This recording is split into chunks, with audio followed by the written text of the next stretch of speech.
Votre désir fait votre différence. Shalom bien-aimés dans le Seigneur. Notre méditation du jour s'intitule « Votre désir fait votre différence ». Nous tirons notre texte dans Luc 19, 1 à 2 qui nous dit ceci. Jésus étant entré dans Jéricho traversa la ville et voici un homme riche appelé Zaché, chef des publicains, cherchait à voir qui était Jésus. Alléluia.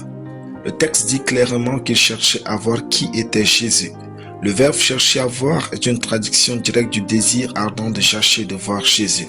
Ce n'était pas une simple curiosité passagère, mais un véritable désir, une aspiration à une rencontre personnelle avec cet homme, Jésus, dont il avait certainement entendu parler.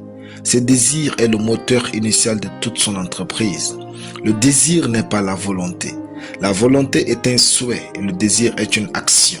La volonté est un vœu, le désir est une puissance. Vous n'irez nulle part si vous voulez les bonnes choses sans en avoir un réel désir. Les souhaits ne changent rien. Il faut posséder un désir fort pour changer sa vie. Le désir vous met en mouvement. La vie est souvent difficile et injuste. Si votre désir de réussir est faible, alors vous laisserez n'importe quoi vous arrêter. Quand on a le désir, on brave les obstacles.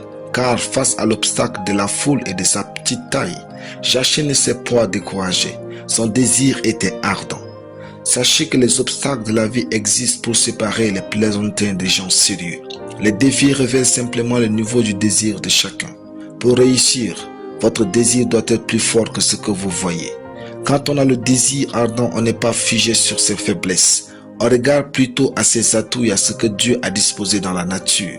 Car c'est ce que Zaché a fait et a pu voir qu'il y avait un sycomore qui pouvait l'aider. Les gens qui réussissent trouvent des moyens pour atteindre les buts.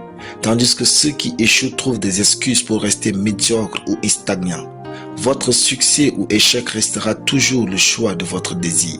Ce jour-là, c'était la dernière fois où Jésus passait par Jéricho pour aller mourir à Jérusalem. Mais Zaché a su le retenir dans sa vie. Jésus ne s'était pas arrêté pour la foule, mais pour Zaché qui avait le désir de le voir. Si tout ce que vous faites pour Dieu est accompagné d'un vif désir, sincère et réel de le voir dans votre vie, vous verrez Dieu dans votre vie de façon extraordinaire. Alléluia. Prions. Je confesse que l'Esprit de Dieu inspire mes désirs et je vis ma vie en fonction de ces derniers au nom de Jésus. Amen. La lecture biblique en une année. Somme chapitre 19 à Somme chapitre 20. Soyez bénis. C'était le pain du ciel.